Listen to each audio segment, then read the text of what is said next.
Bismillahirrahmanirrahim. Alhamdulillah wassalatu wassalamu ala Rasulillah wa ala alihi wa sahbihi wa mawalah wa la hawla wa la quwata illa billahi wa ba'du. Ada yang muslim, ada yang baik, ada yang tidak baik. Bani Israel itu kan umum.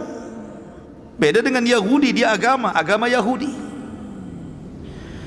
Makanya Allah Subhanahu wa taala tidak pernah memanggil ya ayyuhal Yahud, tapi ya Bani Israel. Iya kan? Masyarul muslimin yang dimuliakan, karena Yahudi itu muncul setelah Nabi Musa, sementara Bani Israel itu sudah ada sebelum Nabi Musa. Karena kalau cerita Bani Israel berarti cerita keturunan Yakub. Baik, saya akan cerita sedikit. Ibrahim alaihi salatu wassalam, Allah Subhanahu wa taala karuniakan dua keturunan yang melahirkan Nabi. Pertama Ismail dari jalur Hajar, yang kemudian melahirkan anak turunannya penutup para nabi dan rasul, Nabi Muhammad sallallahu alaihi wasallam, nabi kita. Kemudian jalur yang kedua, maka Ibrahim alaihi salatu wassalam dikaruniakan anak dari jalur Sarah, namanya Ishak. Dari turunan Ishak inilah lahir para nabi yang banyak, ribuan para nabi yang diutus kepada nabi-nabi Bani Israel. Diutus kepada Bani Israel itu banyak para nabi. Lah dari Ishak ini lahirlah anak turunan yang disebut Yakub. Ishak ini dikaruniakan oleh Allah Subhanahu wa taala dua anak kembar. Ketika bayi pertama keluar, kemudian Ishak memberi nama Rum, atau kunyahnya Al-Asfar, keturunannya disebut Bani Asfar. Yang kedua, setelah kemudian abangnya lahir, rupanya ada lagi bayi di dalamnya tuh, ya. Kemudian melahirkan lagi, maka bayi itu disebut Yakub. Karena apa? Lahir setelah abangnya lahir. Itu bahasa Arabnya Yakub namanya. Yakubu akhu. Jadi nyusul abangnya begitu. Maka disebut Yakub. Ya. Lah Yakub ini disebut Israel. Ada yang mengatakan Israel ini kan dari bahasa Ibrani. Ada yang mengatakan il itu artinya Allah. Israel itu artinya Abdullah. Ada yang mengatakan Israel artinya sara ilallah, artinya hijrah kepada Allah. Ada dua makna dalam bahasa Ibrani. Ada yang mengatakan Israel itu hamba Allah, ada yang mengatakan orang yang berhijrah kepada Allah. Itu makna Israel. Lah, dari sini kita tahu bahwa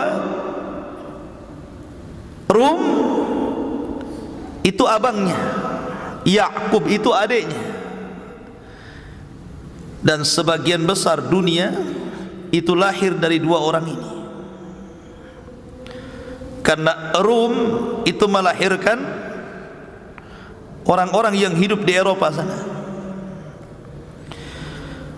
Disebutkan dalam sebuah hadis Nabi sallallahu alaihi wasallam dari Auf ibn Malik radhiyallahu an, "Ataitu an-nabiyya sallallahu alaihi wasallam fi ghazwati Tabuk." Kata Auf bin Malik, aku datang kepada Nabi sallallahu alaihi wasallam dalam sebuah peperangan, dalam peperangan Tabuk. Kemudian Nabi sallallahu alaihi wasallam bersabda, "U'dud sittan baina yaday sa'ah." Perhatikan 6 perkara yang akan terjadi menjelang kiamat dibangkitkan. Kemudian Rasul mengatakan mauti, kematianku. Kemudian fathu Baitul Maqdis, dibukanya Baitul Maqdis. Kemudian mutan ya'khudhu fikum kaqusail ghanam. Kemudian kematian mendadak seperti pudukum kambing. Kemudian yang keempat, istifadatul mal, akan melimpahnya harta benda. Kemudian yang kelima, keburukan yang akan menimpa pada setiap rumah-rumah orang Arab. Kemudian yang terakhir, ini syahidnya kata Rasulullah, hudnatun takunu bainakum wa baina bani asfar fayaqdiruna fayatunakum tahta thamanina ghayah tahta kulli ghayatin 12 alfan. Kemudian kalian akan melakukan gencatan senjata. Dengan siapa? Dengan Bani Asfar. Di sini ketemu kalimat Asfar ya. Ishak punya anak namanya Rum. Ya. Rum ini kunyahnya adalah Asfar. Turunannya disebut Bani Asfar. Di akhir zaman kita kaum muslimin akan melakukan perdamaian gencatan senjata dengan Bani Asfar. Bani Asfar ini keturunan siapa? Yakub. Ishak. Ya kan? Dalam riwayat bahwa Bani Asfar itu adalah orang-orang Romawi, bangsa Rum. Itu Bani Asfar. Karena dalam riwayat satastalihuna antum warum, di akhir zaman kalian akan melakukan perdamaian dengan bangsa Romawi. Dan bangsa Romawi itu dimaksudkan adalah orang-orang Nasrani yang ada di Eropa,